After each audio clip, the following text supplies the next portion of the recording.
여호와께서 이르시되 너는 나가서 여호와 앞에서 산에 서라 하시더니 여호와께서 지나가시는데 여호와 앞에 크고 강한 바람이 산을 가르고 바위를 부수나 바람 가운데 여호와께서 계시지 아니하며 바람 후에 지진이 있으나 지진 가운데도 여호와께서 계시지 아니하며 또 지진 후에 불이 있으나 불 가운데에도 여호와께서 계시지 아니하더니 불 후에 세미한 소리가 있는지라. 같이 읽겠습니다.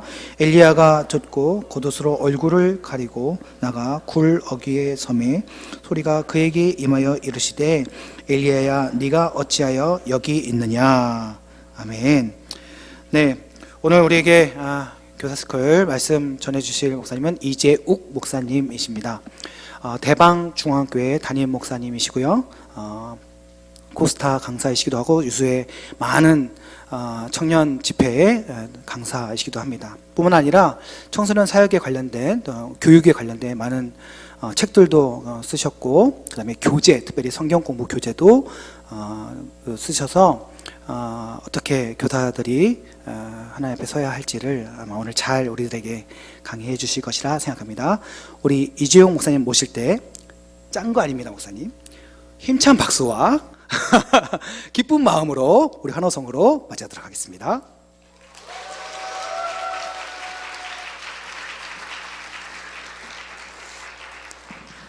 네, 진짜 짠 건 아닌 것 같네요. 네, 감사합니다. 앞에서 막 5시간 2박 3일 사실 뭐 크게 근거가 없는 것 같은 얘기 막 하셔가지고 마음에 부담만 주시고, 네. 부담이 되니까 물 한 모금 마시고 시작하겠습니다.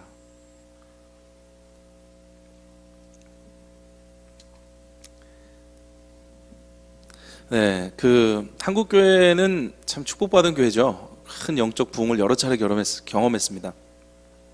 평양 대부흥 운동부터 시작해서 또 근래에는 뭐 한 70년대 80년대 그 대학생 운동 또 부흥의 역사들을 막 경험했습니다. 교육부들도 뭐 굉장히 많이 경험했죠. 조금 교사 오래 하신 분들 혹은 뭐 한 70년 80년대 주일학교 학생이셨던 분들은 아시죠? 그냥 탈 쓰고 동네 한 바퀴 돌면 동네 애들 다 오고, 그렇죠? 뭐 학교 앞에서 비디오 보여준다고 쿠폰 하나 나눠주면 동네 애들 다 오고, 너무 많이 오고 이렇게 되었어요. 참 은혜였습니다. 그때는 그게 은혜인지 잘 몰랐는데 지나고 보니까 이제 우리 선생님들, 우리 청년들 한 명 데려오기가 그렇게 힘들어요. 목사님은 막 친구가 지옥 가는데 밥이 넘어가냐고 부담 주죠. 난 왜 이렇게 밥은 잘 넘어가는지, 친구는 왜 이렇게 안 오는지 싶고, 우리 선생님들도 애쓰고 힘써도 참 오지 않고 기운 빠지는 시절입니다. 기운이 빠지는데 그냥 기운만 빠지는 건 아니고 또 다른 은혜가 이 시기에는 있습니다. 그게 뭐냐면 하나님의 은혜를 깨닫게 되는 거죠. 아, 내가 잘나가지고 왔던 게 아니었구나. 한국교회가 정신 차리는 겁니다. 아, 우리가 잘해서 그런 게 아니었구나. 하나님의 은혜였구나. 그러니까 우리가 정신을 차리고 하나님의 은혜는 은혜로 받을 줄 알아야 되는데, 은혜를 은혜로 받지 못하고 아직까지 그 은혜를 잘못 받은 결과, 은혜를 은혜로 받지 못한 결과, 그 부흥을 경험했던 분들 가운데 아직까지 마음속에 좀 남아있는 그 좀 그릇된 태도가 하나 있어요. 그게 뭐냐면 저는 이걸 이제 영적인 사행심이라 이렇게 부르는데, 사실 한국교회가 부흥이 있기 전에 얼마나 많은 그 선교사님들 또 초대교회 성도들의 피와 땀과 눈물이 있었습니까? 고난과 핍박이 있었고 옥에 투옥되는 성도가 있었고 순교하는 성도들이 있었잖아요. 그 피와 땀과 눈물이 있었는데 이게 피와 땀과 눈물은 사라지고 부흥했다만 남으니까 이 성도들이 오늘날 가지게 되는 낙심함의 근거를 가만히 보면 그다지 땀과 피를 흘리지도 않았는데 왜 부흥이 안 될까? 한 전도 2-3번 해놓고 왜 안 올까? 그러니까 우리가 피와 땀과 눈물은 잃어버리고 부흥만 남은 거예요. 이게 저는 영적인 사행심이라고 말하는 겁니다. 과정이 없어요. 은혜가 그게 그냥 그 말 그대로 은혜는 은혜여야 하는데 왜 안 될까? 이렇게 했는데 왜 안 될까? 요만큼 해놓고 왜 이렇게 안 될까? 이렇게 생각하게 되었다는 거죠. 왜 2배가 안 될까? 3배가 안 될까? 여러분, 그 2배, 3배 되는 게 정상적인 게 아닙니다. 하나님의 한없는 은혜입니다. 근데 왜 안 될까? 그리고 그게 안 되면 낙심을 하기 시작하더라는 거예요. 우리 선생님들, 왜 애들이 안 늘까? 왜 애들이 변화가 없을까? 사실은 그게 정상입니다, 정상. 아니, 인간이 그렇게 쉽게 바뀝니까? 여러분 자신을 돌아보세요. 잘 안 바뀌잖아요. 아니, 자신이라고 너무 편들지 마시고 정직하게 바라보세요. 내가 잘 안 바뀌어요. 그런데 한 영혼이 바뀐다는 게 사실 얼마나 놀라운 일인데, 우리는 하나님의 은혜를 어느 순간 내 노력의 결과로 착각하면서 내가 이만큼 했는데 왜 안 바뀌어? 그것도 노력한 만큼의 결과가 아니라 그보다 훨씬 더 큰 은혜가 필요한 일들을 내 노력의 결과로 얻으려고 하고, 그게 안 되면 낙심에 빠지고, 애들이 왜 교회 안 올까? 왜 영혼이 안 바뀔까?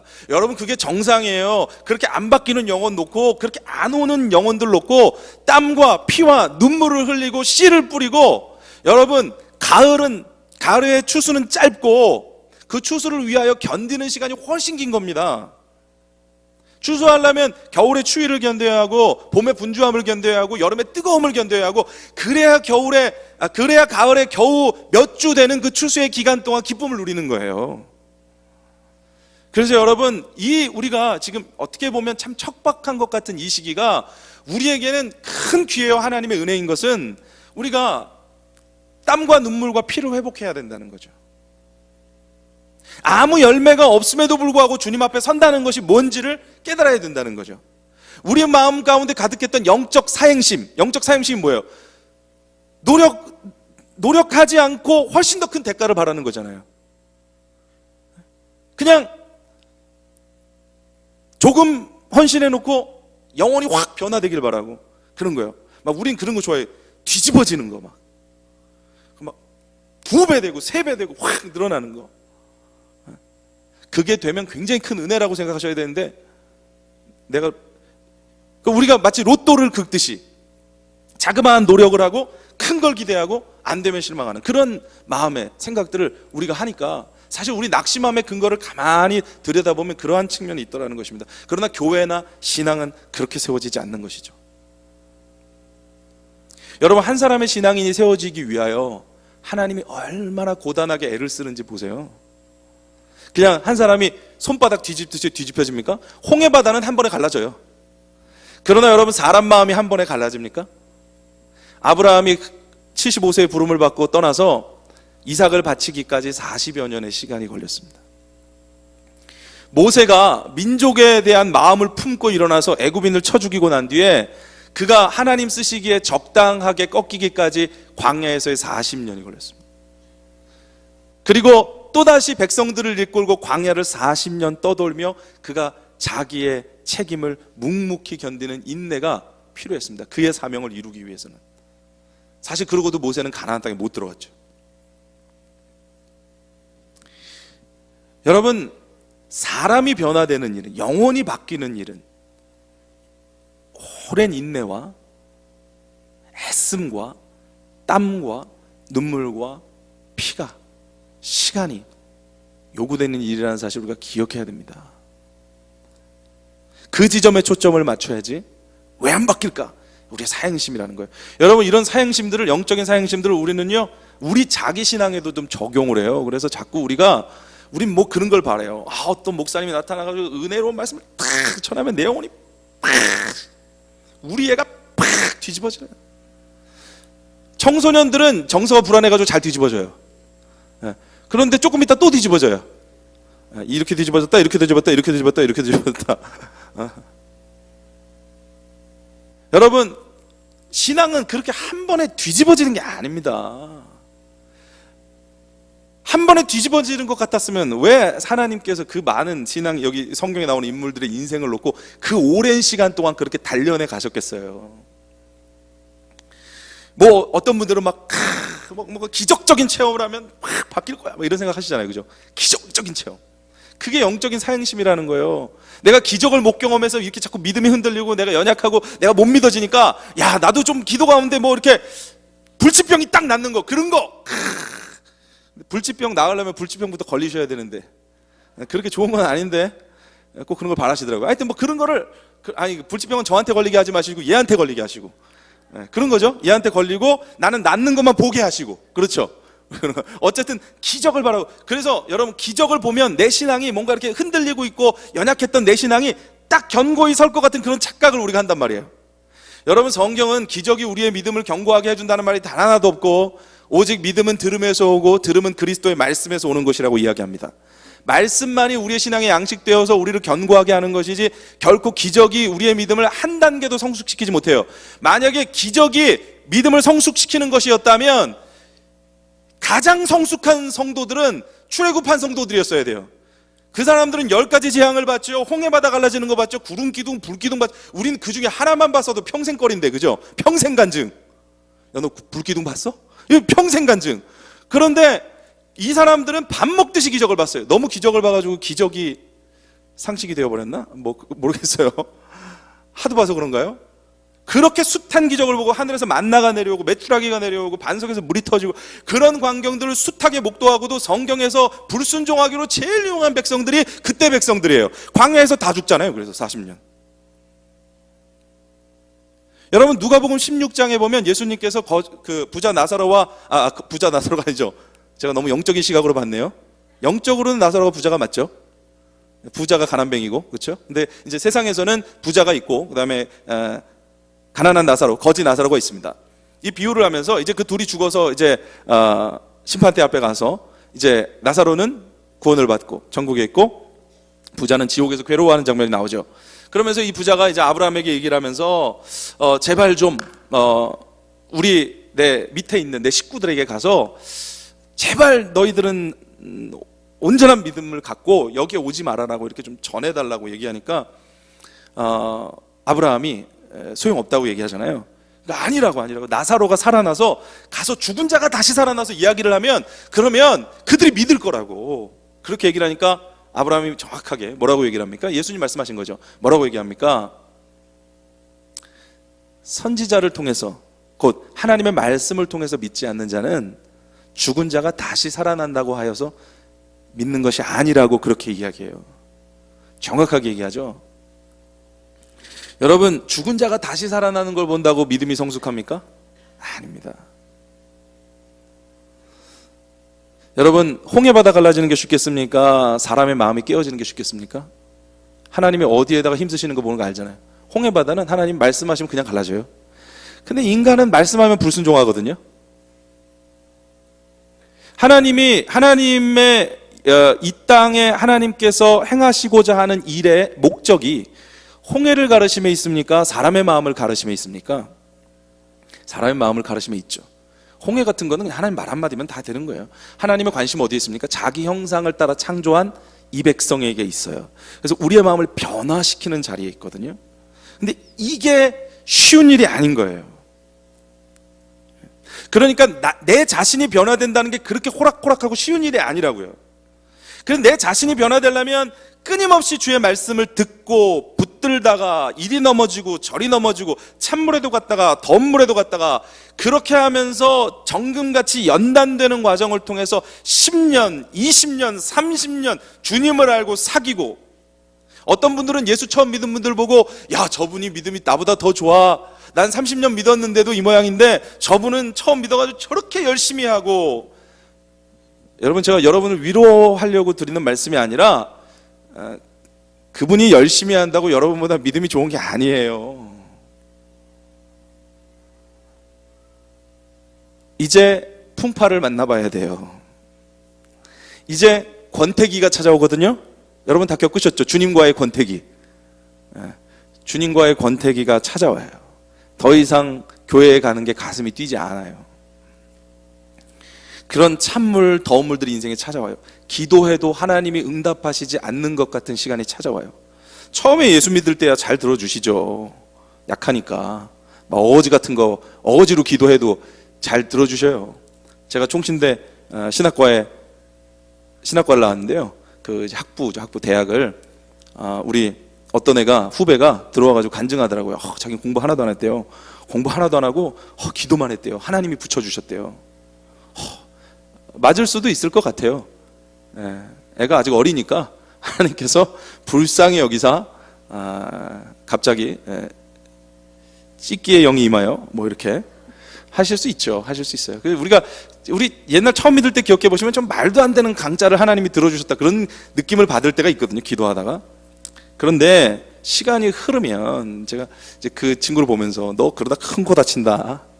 아직 어리니까 어릴 때 응애 하면은 가서 엄마가 왜 그래? 아이고 우리 애기 배고파 이렇게 하죠. 이제 중학생 돼가지고 응애 그러면 미쳤냐 너? 이렇게 그다음에 이제 청년들이 응애 하면 이제 정신병원 이렇게. 이게 다 어릴 때는 그렇게 돌봐주시지 다 단계가 있잖아요. 하나님께서 돌봐가시는 그렇죠.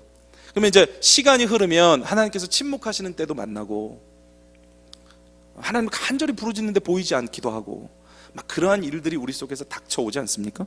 이제 그렇게 닥쳐오다 보면 그 믿음이 깨지기도 하고 넘어지기도 하고 베드로도 뭐 자기가 예수님에서 죽을 줄 알았는데 자기가 부인했잖아요. 예수님 그렇게 엎어져 보기도 하고 모세처럼 열정으로 민족을 구원하겠다고 일어났다가 민족한테 고발당해가지고 쫓겨나 보기도 하고 이제 그런 속에서 엎치락 뒤치락 하면서 정금같이 우리 속에 그럼에도 불구하고 그 오랜 숱한 세월 동안 권태기와 찬물과 더운 물과 기쁨과 슬픔과 아픔을 통과했는데도 마지막에 남는 게 그게 믿음이거든요.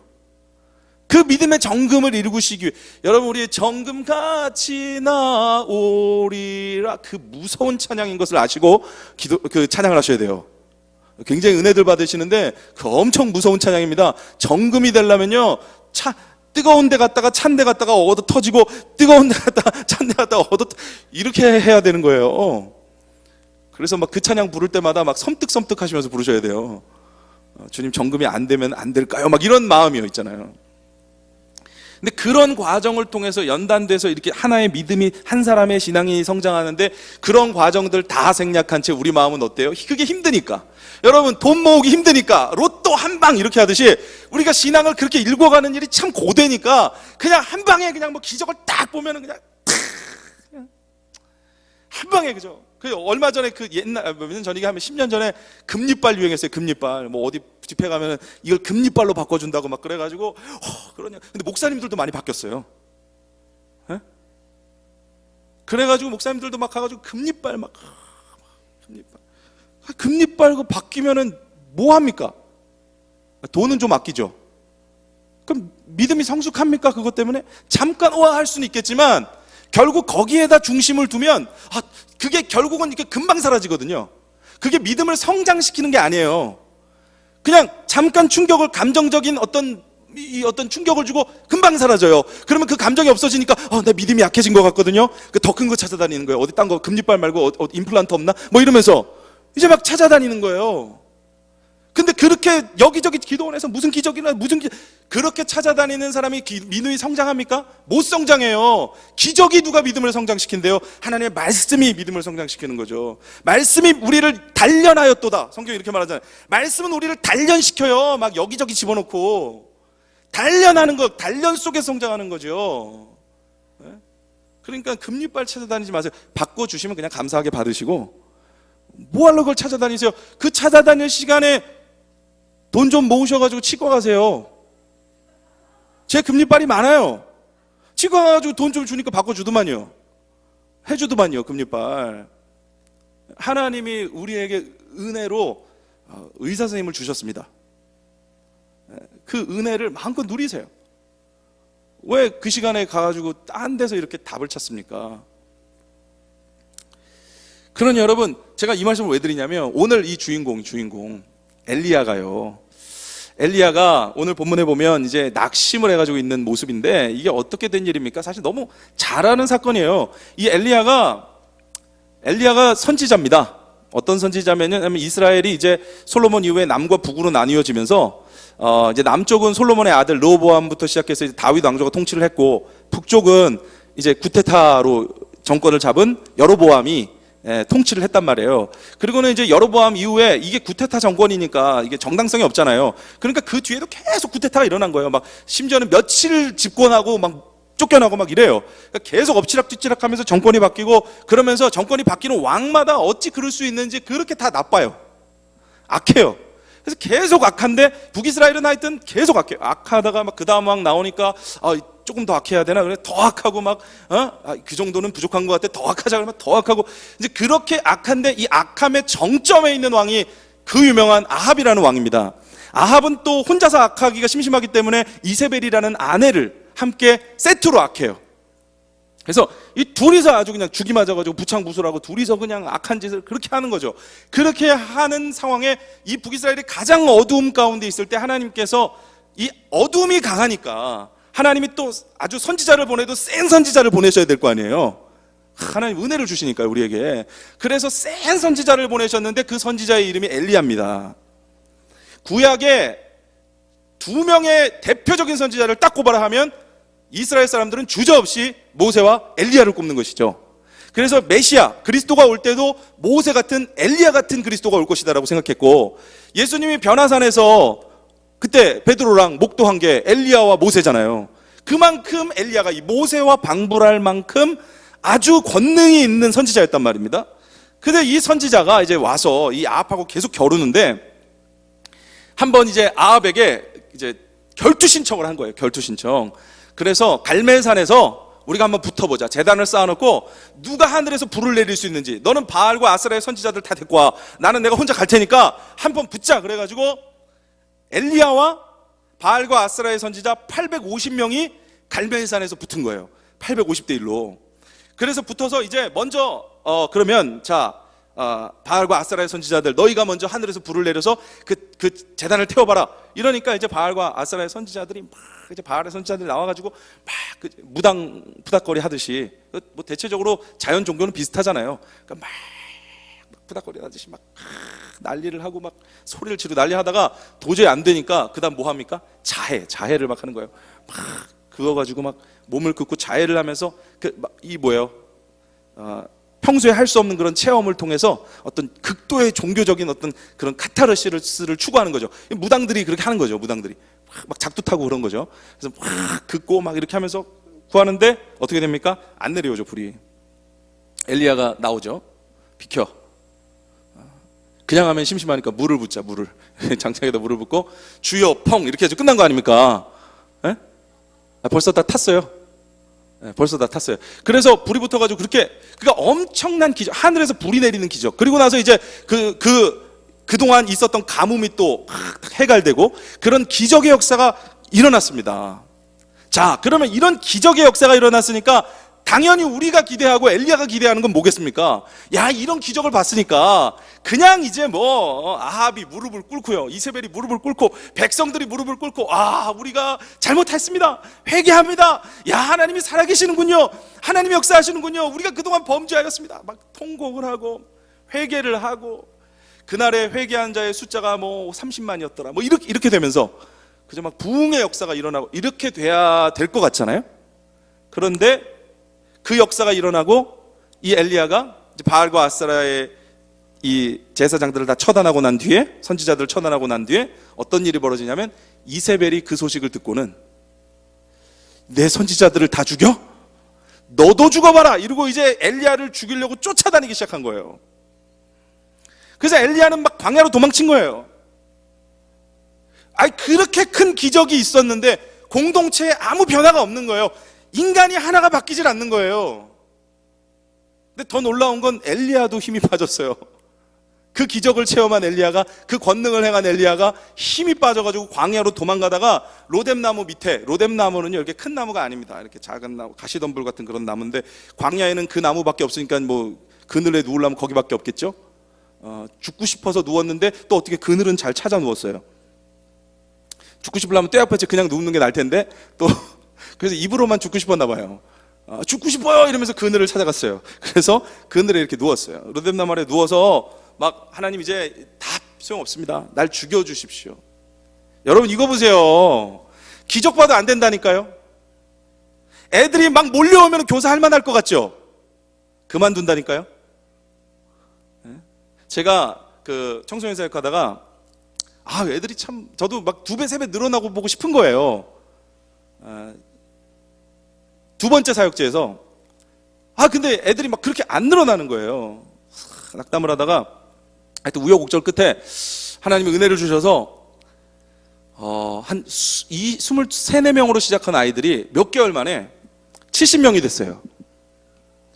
와, 막 너무너무 기분이 좋더라고요. 너무너무 막 애들이 막 매주 막 이렇게 막 올려오니까 거기다 이제 중고등부실이 좁아가지고 작은 교회니까 좁아가지고 막 장로님들한테 가서 우리 너무 좁아가지고 예배를 못 드리겠는데 좀 어떻게 해? 담임 목사님한테 이렇게 막 그러니까 이렇게 어깨도 쓱하고 막 너무 좋더라고요.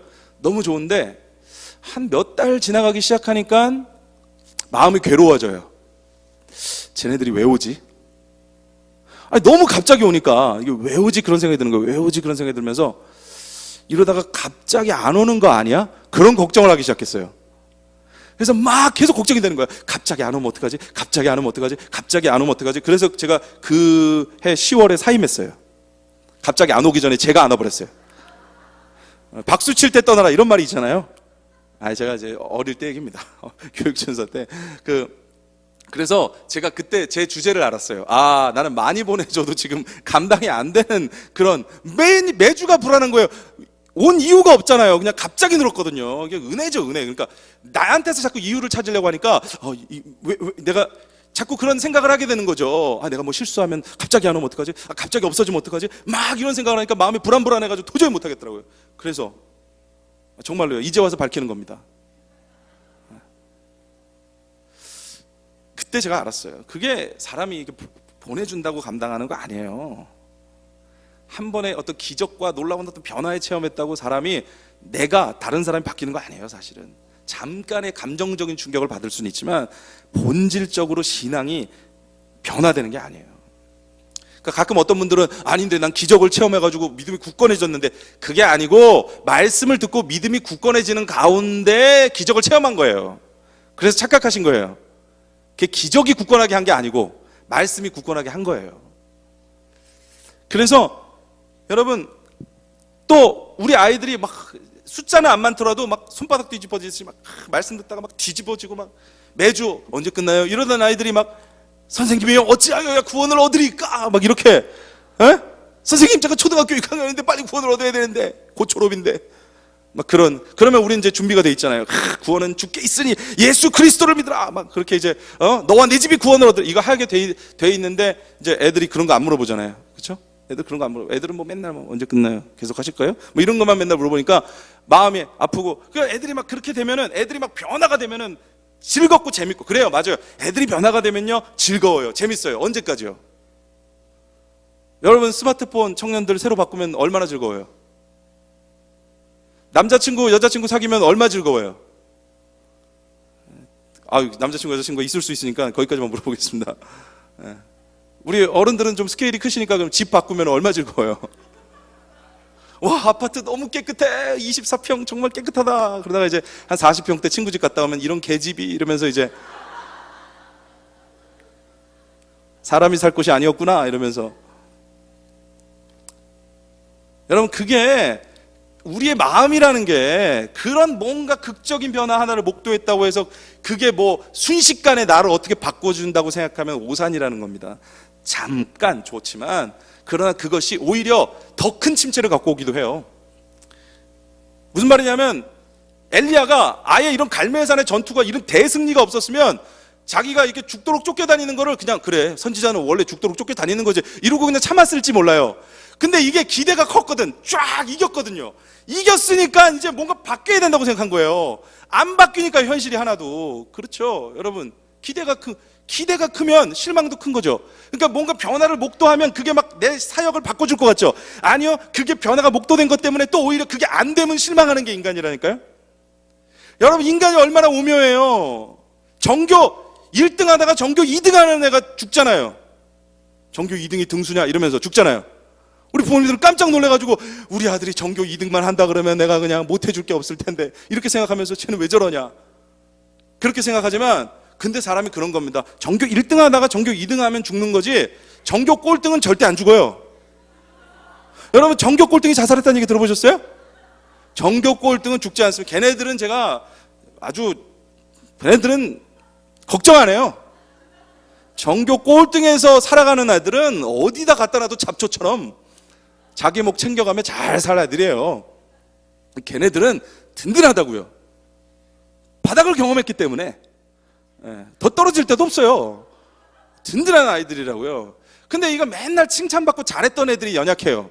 높은 데를 경험해 보니까 잠깐만 떨어져도 그게 인생 다 나락으로 떨어진 줄 알고, 수능 한 번만 실패해도 그게 무슨 인생 다 실패한 줄 알고. 공부 잘하는 애들이 그래요. 늘 모의고사를 망쳤던 아이들은 수능을 망쳤다고 그렇게 충격받지 않습니다. 그냥 늘 망쳤으니까. 하지만 늘 모의고사를 잘 봤던 애들이 수능을 딱 망치면 충격을 받아요. 그게 인간이에요, 여러분. 우리가 무슨 하나님의 우리 신앙이라는 건, 우리 교회가 성숙하고 자라가고 한 신앙 인격이 자라간다는 건 그렇게 한순간의 변화로, 막 가끔 목사님들도 성도들이 좀 몰려왔으면 좋겠다 막 이렇게 생각하는 분들이 있거든요. 그래가지고 어떤 분들은 몰려오기도 한 분들 제가 얘기를 들었어요. 우리는 몰려와서 그 몰려온 분들이 계속 있는 교회의 얘기만 주로 들으니까, 왜냐면 그 교회만 남아있으니까요. 그게 단 줄 아시는데 몰려왔다가 안 몰려온 교회가 더 많아요. 아니면 몰려왔다가 빠져나간 교회, 막 몰려왔다가 또 순식간에 조금 줄어들면 막 그게 마음에 막 괴롭고, 한 신앙 공동체가 막 전도가 돼가지고 한 주에 100명씩 몰려온다고 그 공동체가 온전하게 섭니까? 그렇지 않잖아요. 공동체의 성숙은 우리가 하나 되고 서로 사랑하는 가운데 많은 일들을 겪고 서로 아프고 또 때로는 상처도 주워갔다가 그걸 해소하고 해결하고 풀어가면서, 교회에 얼마나 문제가 많아요. 여러분 초대교회 보세요. 이 초대교회 로마서, 고린도전서, 갈라디아서, 에베소서 다 교회에 쓴 편지인데 다 뭐가 있습니까? 다 문제가 있죠. 전부 다 문제가 있어요. 그 문제들을 서로 해결하면서 교리가 견고해지고 신앙 고백이 견고해지고 서로의 믿음과 사랑이 굳건해지고, 그렇게 하면서 성숙해가는, 이걸 건너뛸 수 없다고요. 그러니까 우리 교회 성도들이 막 몰려와가지고 예산이 늘어나면 모든 게 해결될 거라, 아니에요 여러분. 그렇지 않아요. 문제가 더 많아져요. 또 그 속에서 우리가 해결하면서 성숙해 가야 할 몫은 여전히 남는 거예요. 그래도 왔으면 좋겠죠. 저도요. 그럼 은혜니까 은혜를 기다려야죠 우리가. 그리고 나 자신도 마찬가지고 우리 아이들도 마찬가지고 그렇게 자라가는 과정을 생략해서는 안 된다고요. 그러니까 이런 선지자들도 그런 걸 겪고 나서 오히려 더 깊은 침체와 나락에 빠지더라는 거예요. 그래서 엘리야가 뭐라 그러냐면, 여호와여 나는 여호와여 넉넉하오니 지금 내 생명을 거두시옵소서. 나는 내 조상들보다 낫지 못하나이다. 차라리 죽여주십시오. 이제 끝났습니다. 더 이상 못하겠습니다 하고 널브러지는 거예요. 이런 선지자들도 그렇게 넘어지는 거 보세요. 그러니까 여러분이 넘어져 있는 건 그렇게 이상한 일이 아닙니다. 엘리야도 이러고 있는데요. 그렇게 넘어져서 엘리야가 하나님 앞에 호소해요. 깊은 영적 탈진에 빠진 거죠. 이게 또 열심히 한 사람들이 이래요. 엘리야는 열심히 했잖아요. 최선을 다해 싸웠잖아요. 그러니까 여기에 우리 힘 빠진 선생님들이나 청년들이 있으면 열심히 해서 그런 거예요. 열심히 해서 부딪혔는데 안 변하니까 사람 마음이 힘들죠. 지치죠. 탈진이 찾아오죠. 그러면 이제 엘리야 같이 되는 거예요. 나는 내 조상들보다 낫지 못하나이다. 이제 자기에 대한 어떤 그 깊은 상처, 그런 게 이제 나타나죠. 이제 탈진이 되면 자기에 대한 분노가 생겨요. 그게 이제 우리 선생님들이 그런 거 있잖아요. 처음에는 막 이렇게 열심히 하려다가 잘 안 되면 이제 애들이 좀 원망스러워요. 내가 이렇게 공과 준비 열심히 했는데 이놈 들을 생각도 없고, 그렇게 전화했는데 오지도 않고, 아니 짜장면 먹을 때는 분명히 오겠다고 했는데 안 오고. 그러니까 이제 마음의 선생님들이 막 마음에 힘들어서 애들이, 야, 저 녀석이 어떻게 저럴 수 있나? 뭐 이렇게 했는데도 애들이 이렇게 나를 대할 수 있나? 이런 생각이 들다가 좀 시간이 흐르면 어떤 생각이 듭니까? 어떤 생각이 드냐면 우리 선생님들이 이런 생각을 해요. 아이고, 애들이 무슨 잘못이야? 내가 똑바로 못하니까. 왜냐하면 이제 선생님들이 시간이 흐를수록 처음에는 공과 준비를 열심히 하다가 애들이 하도 안 들으니까 어느 날은 이제 막 마음이 낙심되고 너무 바빠가지고 공과 준비를 한 주 못한단 말이에요. 그럼 한 주 못했으면 이제 애들이 딱 듣고는, 선생님 분명히 공과 준비를 안 하신 것 같은데요? 이렇게 해야 되는데 애들이 공과 준비를 안 했다는 걸 몰라요. 그 솔로몬의 아들을 다윗이라고 하든 다윗의 아들을 솔로몬이라고 하든 족보가 바뀌었나? 뭐 이러면서 몰라요 애들이. 그러니까 이제 선생님들이 뭐 공과 준비를 하나 안 하나 애들이 별로 그렇게 반응의 차이가 없으니까 은근슬쩍 좀 안 하게 되시잖아요. 그죠? 여러분이 게으르고 막 그래서 그런 게 아니라 사람이 좀 그래요. 마음이 이렇게 힘들인 만큼 뭐가 안 오면 낙심이 되고, 그죠? 그렇게 되잖아요.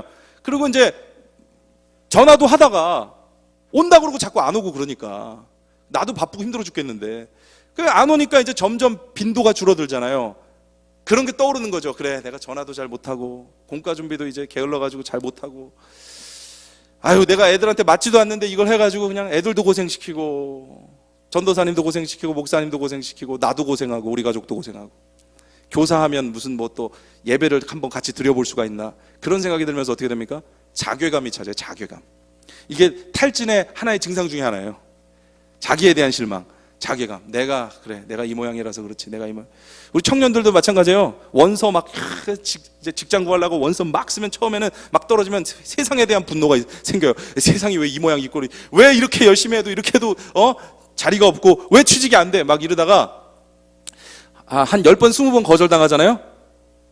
내가 쓰레기구나 이런 생각이 들고, 내가 이 모양이지, 막 스스로 자괴감이 든다고요. 그거는 사실은 사실이 아니에요. 객관적인 사실이 아니고 그냥 자기 마음이 탈진이 돼서 찾아오는 증상이죠. 일종의 그런 생각들이 막 드는 거예요. 그런가 하면 또 역시 이제 타인에 대한 분노도 일어나요.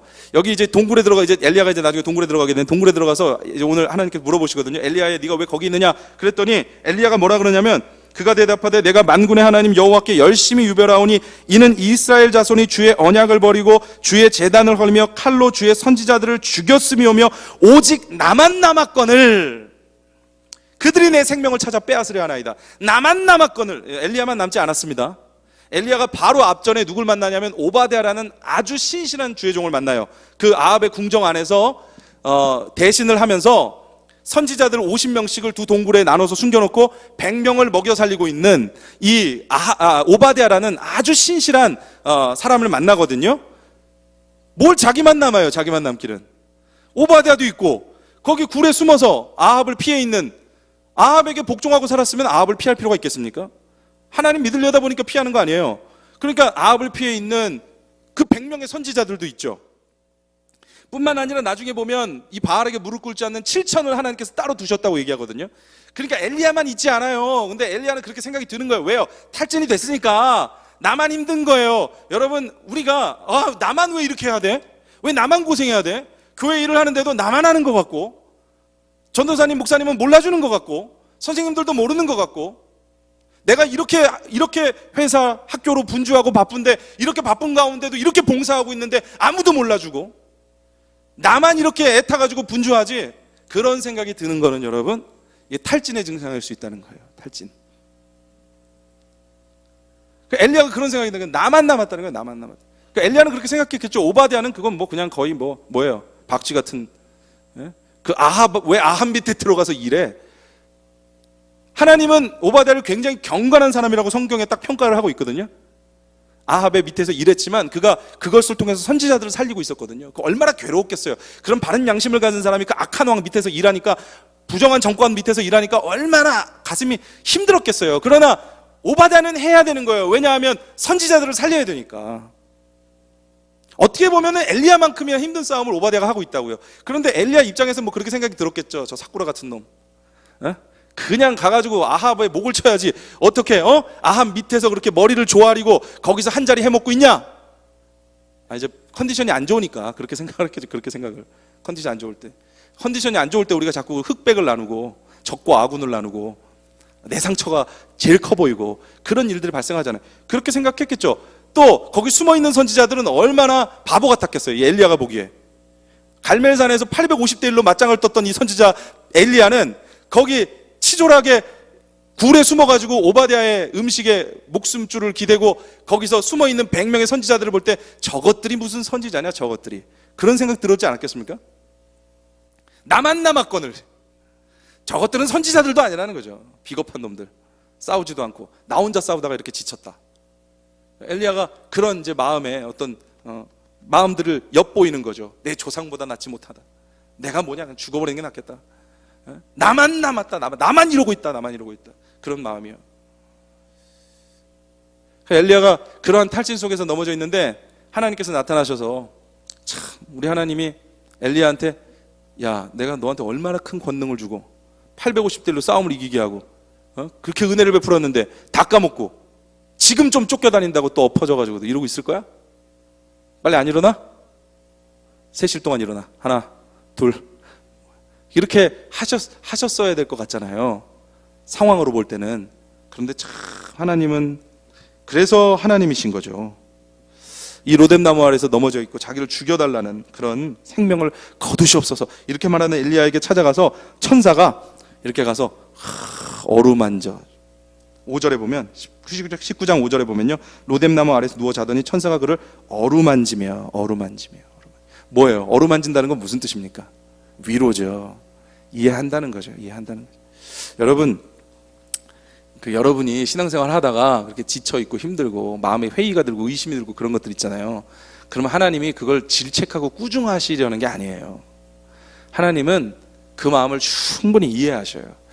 우리가 하나님의 성품을 잘 알 때 우리가 하나님과 가까워질 수 있는데, 하나님의 성품을 오해하면 안 돼요.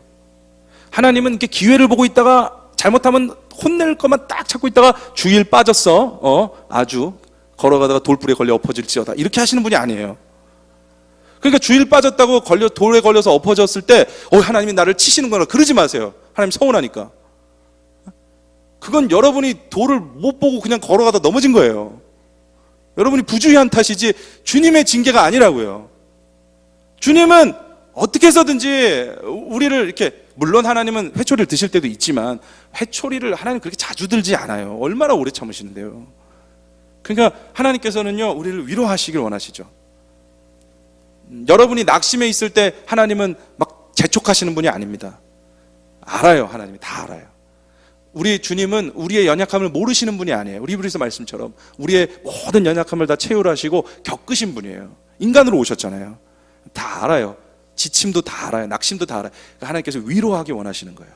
그러니까 여러분 자신을 너무 질책하지 마요. 내 조상들보다 낫지 못하나이다. 살아있어 뭐합니까? 내가 교사를 하면 뭐해?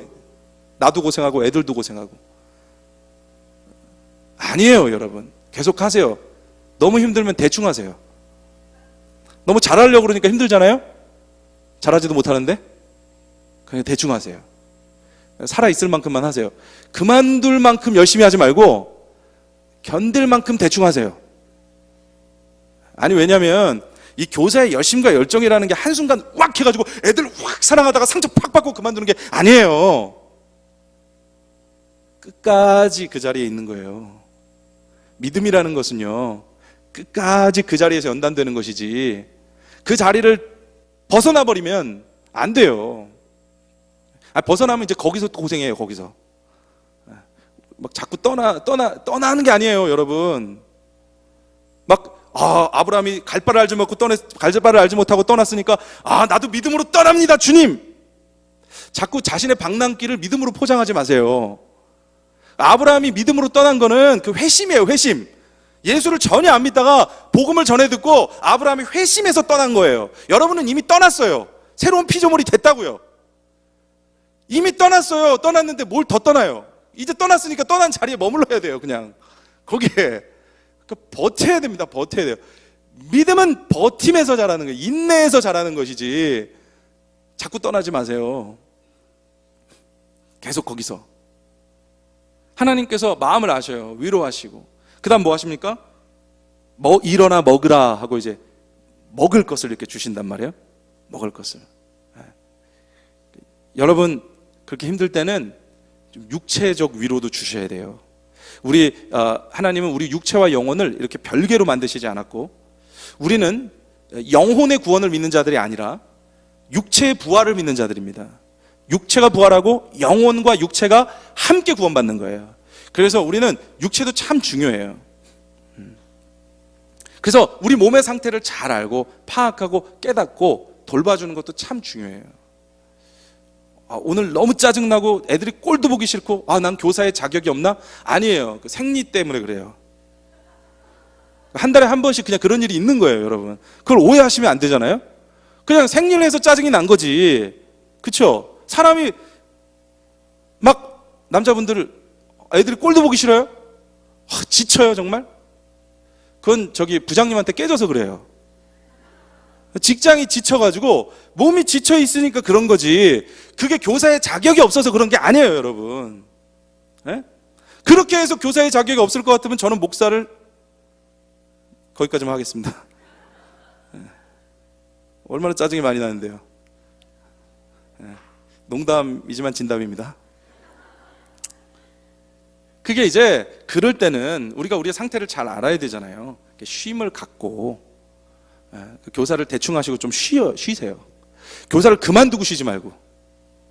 그만두는 건 답이 아니라니까요, 여러분. 버텨야 뭐가 나오는 거지 그만두는 데서는 안 나온다니까요. 그만두는 데서 인내의 열매, 오래 참음의 열매가 나오겠습니까? 그러니까 약속을 받고 기다리는 것이 믿음이라면 아브라함이 약속을 받고 기다리는 게 믿음이잖아요. 이삭을 주실 때까지. 그게 믿음이라면 우리도 이제 견뎌야 되니까 잘 견디세요. 잘. 애들은 일단 대충 놔두시고 여러분을 잘 추스리세요. 애들은 그렇게 하면 애들이 혹 잘못되지 않을까요? 제가 이렇게 열심히 못 내면 애들이 잘못되지 않을까요? 걱정하지 마세요. 애들은 여러분의 영향을 그렇게 크게 받지 않아요. 걔네는 그냥 걔네들의 인생을 살고 있거든요. 걔네들이 여러분의 영향을 그렇게 크게 받으면 그따위로 살겠어요? 공과 시간에 그따위로 하겠어요?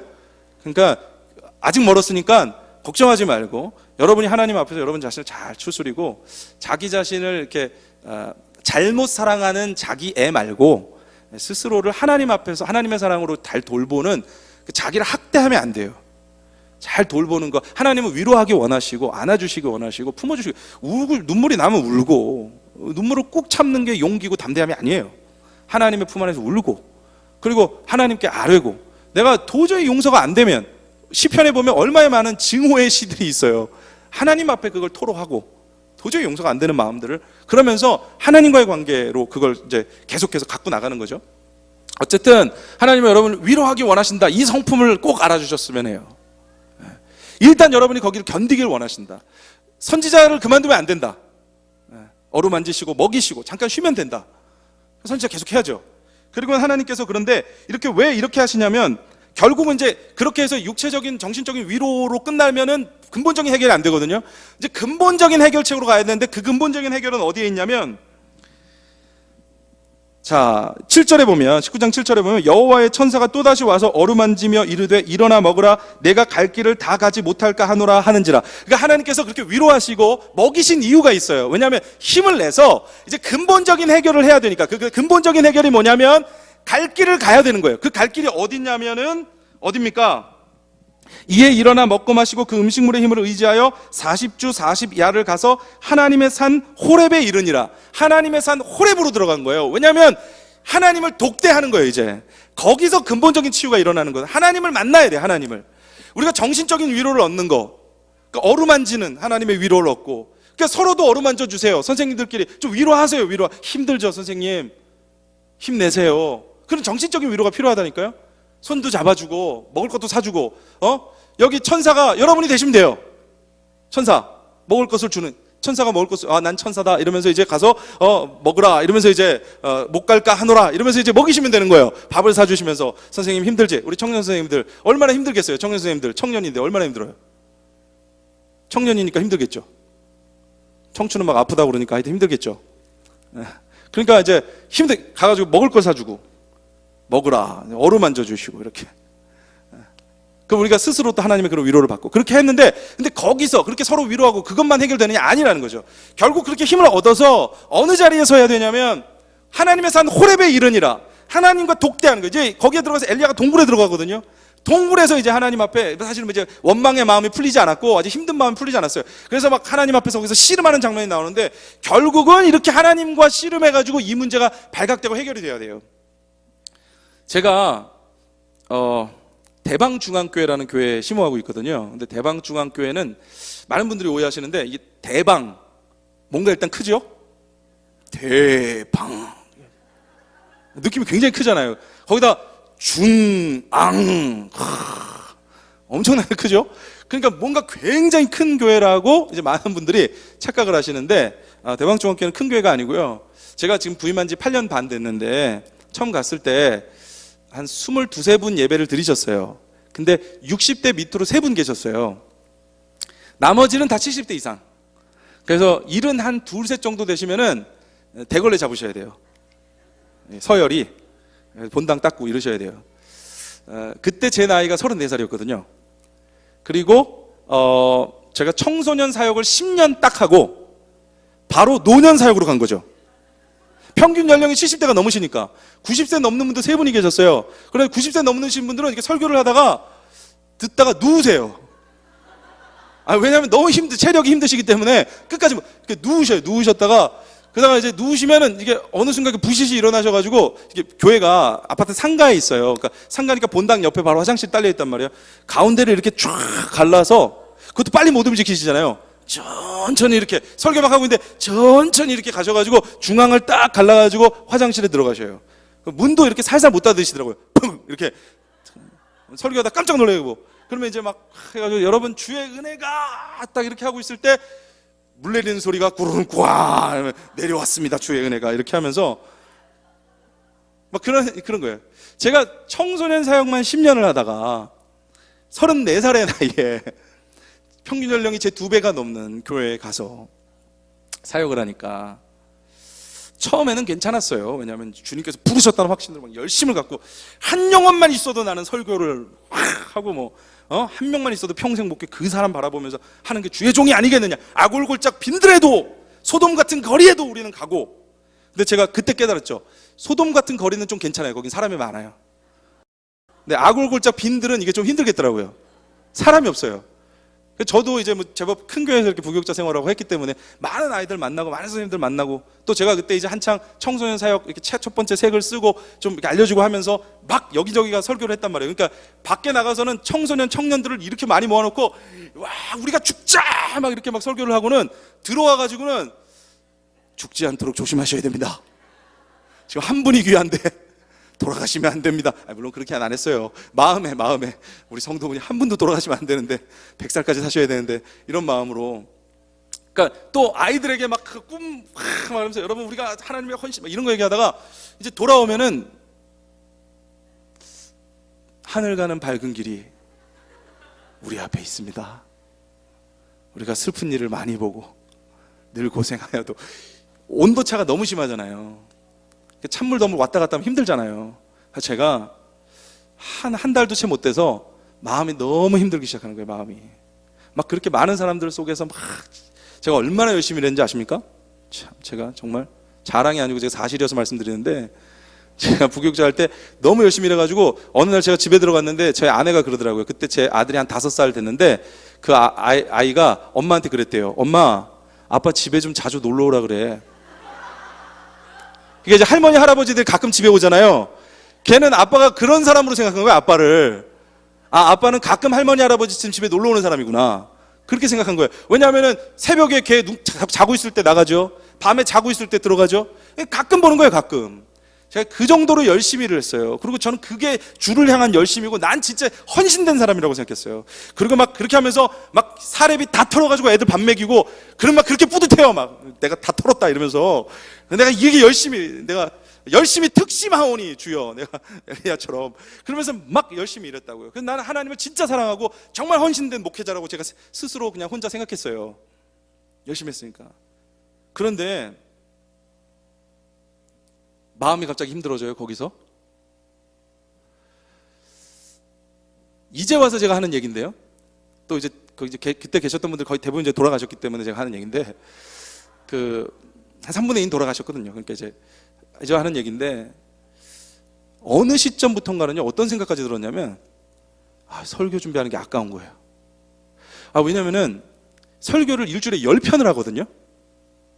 10편이죠. 새벽기도 다 해야 되고 수요, 금요, 주일, 오전, 오후 다 해야 되니까 10편을 준비하는데 얼마나 많은 시간이 들어가요. 근데 10편을 준비해가지고 이 설교를 하는데 이분들에게 이런 설교를 굳이 할 필요가 있나 생각이 드는 거예요. 왜냐하면 이분들은 설교를 그냥 성경만 읽어드려도 돼요. 왜냐하면 이미 너무 충성된 오랜 시간을 살아오셨기 때문에 이제와 주님을 배반할 리도 없고 돌아가시기에는 이미 이제 어디를 딴 데를 가겠어요. 주님밖에 없이 지금까지 살아오셨는데 지금 손해가 막심해서라도 딴 데 못 가요. 그러니까 이분들은 그냥 끝까지 어차피 충성하실 분들이에요. 믿음이 견고하신 분들이잖아요. 그렇게 오랫동안 권사님들 얼마나 믿음이 견고하셔요. 기도의 사람들이고. 근데 지금 생각해보니 엄청 감사한 일이었어요. 막 젊은이들만 모여 있었으면 처음엔 좋았을 텐데 나중엔 진짜 힘들었을 것 같아요. 젊은이들은 저를 위해서 기도 아무도 안 해줘요. 한두 명. 근데 이 어르신들은 저 젊은 목사 가지고 고생한다고 날마다 기도해 주시니까 그것 때문에 산 거죠. 그것 때문에. 그리고 또 젊은 친구들은 오라 그러면 잘 안 오는데 어르신들은 오지 말라 그래도 잘 오셔요.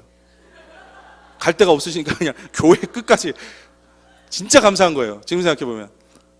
그렇게 안 오셨으면 어떻게 할 뻔했어요? 의자 보고 설교할 뻔했어요. 그래가지고 막 그렇게 그때는 이제 그런 고마움, 감사한 그런 건 잘 모르고 이제 내가 답답하니까 젊고 그냥 막 너무 힘든 거예요.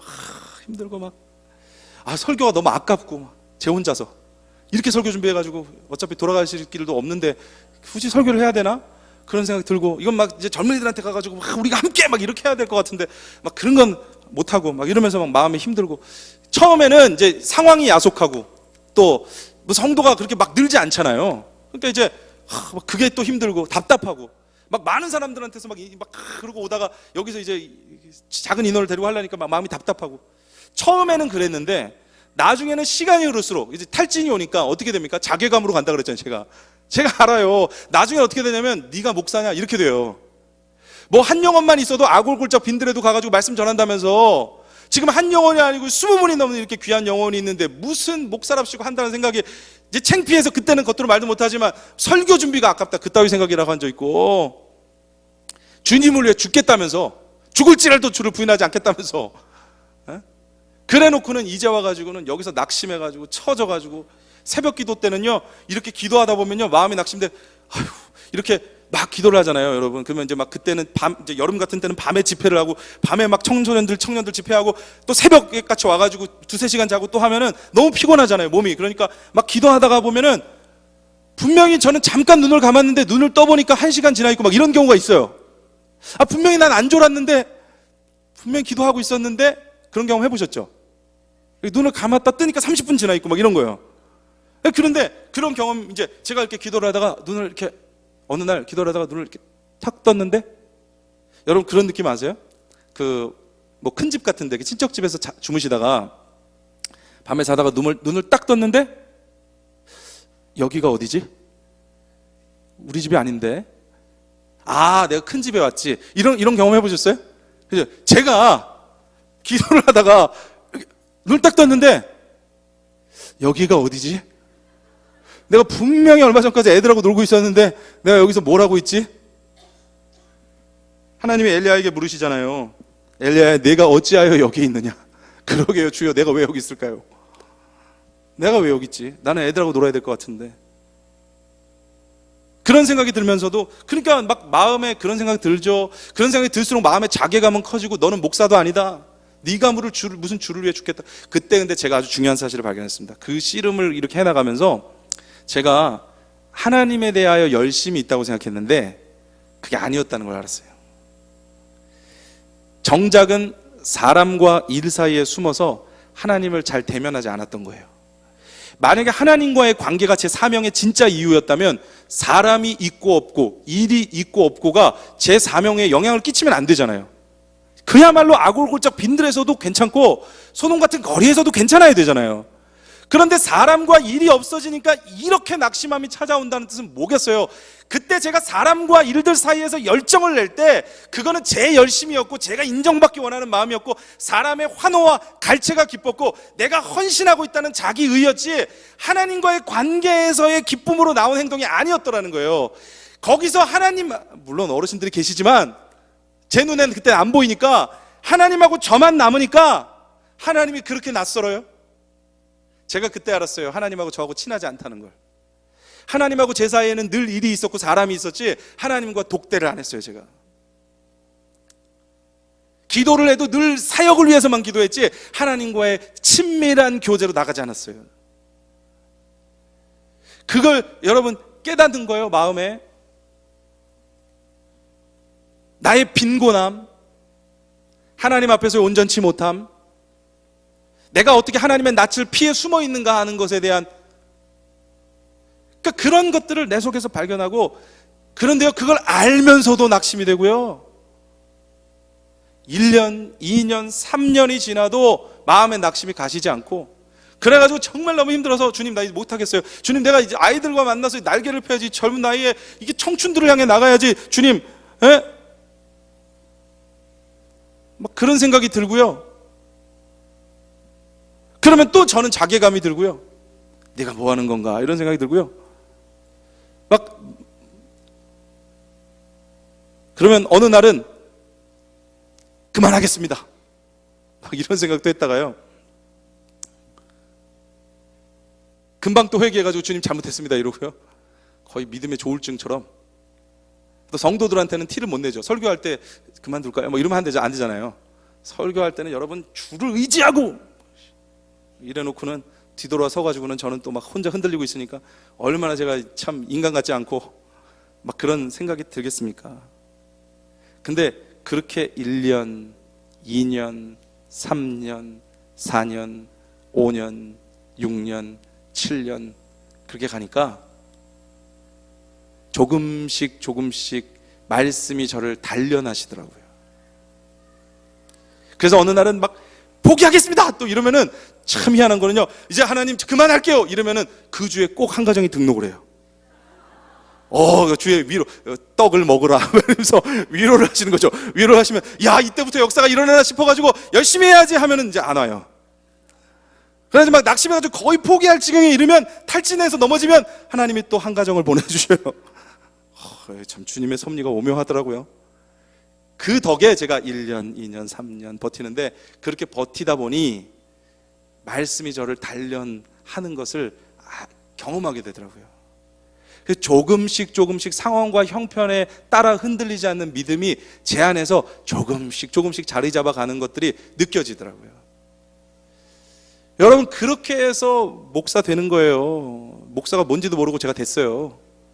어제까지 강도사였는데 하루 만에 목사 됐는데 목사가 뭔지 알았겠어요? 어제까지 강도사였는데 가서 안수 주더니 이제 목사라고 그래가지고 제가 목사가 됐는데요. 어제까지는 미혼이었다가 결혼식 타니까 기혼이 돼가지고 제가 남편이 뭔지도 모르고 남편이 됐어요. 어제까지는 애가 없었는데 갑자기 애가 나와가지고 아빠 그래가지고 제가 아빠가 뭔지도 모르고 아빠가 됐어요. 근데 애를 이제 한 10몇 년 키워보니까 이제 쬐끔 아빠가 뭐구나 이렇게. 근데 아빠가 뭔지 이제 확실히 알게 되면 할아버지 된다면서요. 그래서 할아버지들이 그렇게 잘하신다고 손주들한테 아빠 때 해야 되는 건데 그게 그러니까 우리는 다 그렇잖아요. 우리는 일단 되고 보잖아요. 뭐가 그 다음에 만들어 가시는데 그게 은혜잖아요. 하나님께서 우리 그렇게 빚어가시는 과정이죠. 그 거치는 거죠. 하나님과 만나면서 그게 되는 거예요. 그러면서 이 만남 속에서 이제 결정적으로 막 하나님께서 이제 계속해서 네가 왜 거기 있느냐 막 엘리야에게 질문하시면서요. 이제 우리가 그 유명한 장면이 나오는데 너는 내 앞에 서라 딱 하시더니요. 여호와께서 지나가시는데 여호와 앞에 크고 강한 바람이 산을 가르고 바위를 부수나 바람 가운데 여호와께서 계시지 아니하며 바람 후에 지진이 있으나 지진 가운데도 여호와께서 계시지 아니하며 또 지진 후에 불이 있으나 불 가운데서도 여호와께서 계시지 아니하더니 여러분 보세요. 엘리야가 원하는 게 뭡니까? 엘리야가 원하는 거 크고 강한 바람이 그냥 부숴버리는 거예요. 그냥 우리가 원하는 거 그냥 아주 아합이 박살나버리고 이세벨이 박살나버리고 그냥 우리 앞에 장애물들이 다 깨어져 버리고 폭풍처럼 휩쓸려져 가버리고 그냥 하나님의 크고 놀라운 역사가 내 눈앞에서 쫙 펼쳐지면 그냥 우리가 막 그쵸? 애들이 뒤집어지고 막 몰려오고 막 우리가 원하는 건 그런 거예요. 우린 그런 곳에서 하나님을 보기 원하는 거예요. 하나님의 역사를 보기 원하는 거예요. 엘리야가 그랬는데 거기서 하나님이 안 나타나셔요. 그리고는 뭐라 그러냐면 불 후에 세미한 소리가 있는지라. 세미한 소리. 근데 세미한 소리라고 번역을 했는데 사실 이거 좀 좋은 번역은 아니에요. 이 세미한 소리가 아니고 침묵의 소리예요. 침묵의 소리. Sound of Silence. 그 유명한 노래가 있어요. 팝송. 침묵의 소리. 여러분 침묵은 말을 안 하는 거죠. 소리는 말을 하는 거죠. 근데 침묵인데 소리예요. 소리인데 침묵이에요. 굉장히 이 역설적인 표현이죠. 침묵의 소리. 그러면서 이 세미한 소리가 들려서 뭐라고 얘기를 하시냐면 15절에 보니까 여호와께서 그에게 이르시되 너는 너의 길을 돌이켜 광야를 통하여 다메섹에 가서 이르거든 하사엘에게 기름을 부어 아람의 왕이 되게 하고 너는 또 님시의 아들 예후에게 기름을 부어 이스라엘의 왕이 되게 하고 또 아벨 몰라 사밧의 아들 엘리사에게 기름을 부어 너를 대신할 선지자가 되게 하라. 하사엘의 칼을 피하는 자를 예후가 죽일 것이요 예후의 칼을 피하는 자를 엘리사가 죽이리라. 그러나 내가 이스라엘 가운데 7,000명을 남기리니 다 바알에게 무릎을 꿇지 아니하고 다 바알에게 입맞추지 아니한 자니라. 이렇게 돼 있어요. 이게 무슨 말이냐면 이겁니다. 지금 하나님께서 침묵의 소리 가운데 엘리야에게 엘리야의 눈에 보이지 않지만 하나님께서 하고 계시는 일을 가르쳐 주는 거예요. 그게 뭐였냐면 여기 보니까 아람 왕 하사엘에게 기름을 부어 이렇게 나오죠.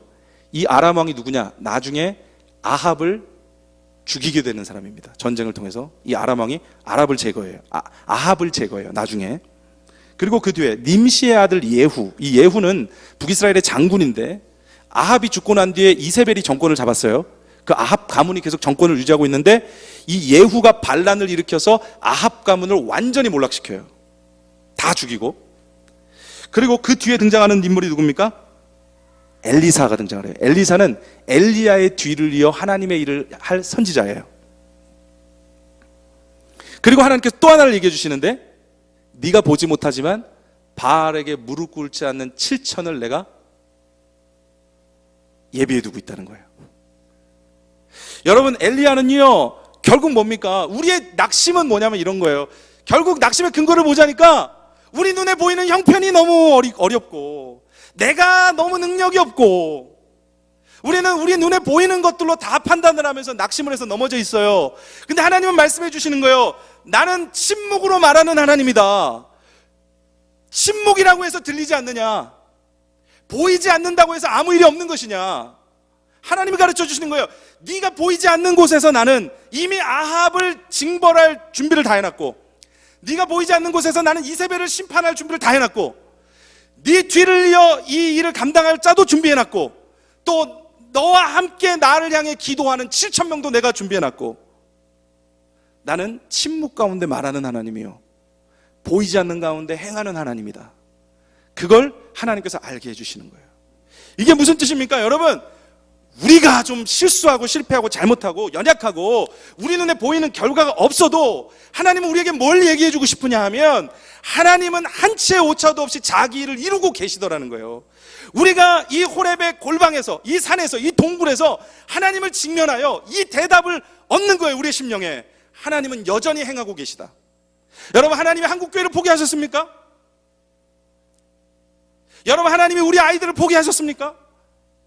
하나님이 구원하기 원하시는 자 중에 단 하나라도 놓칠 자가 있습니까? 하나님은 그럼에도 불구하고 이미 다 하고 계셔요. 우린 그걸 신뢰하는 것입니다. 여기에 온전한 회복이 있는 거예요. 내 하나님, 하나님이 다 이루어 가십니다. 침묵으로 말씀하신 하나님, 보이지 않는 곳에서 행하시는 하나님. 여러분, 이 하나님을 우리가 온전히 신뢰함으로 오늘 우리에게 감당되어질 모든 우리의 책임들과 사명들을 굳건하게 감당해 가시는 우리 청년들, 또 선생님들, 성도분들 되시기를 주의 이름으로 축원합니다. 기도드리겠습니다. 우리가 함께 기도하겠습니다.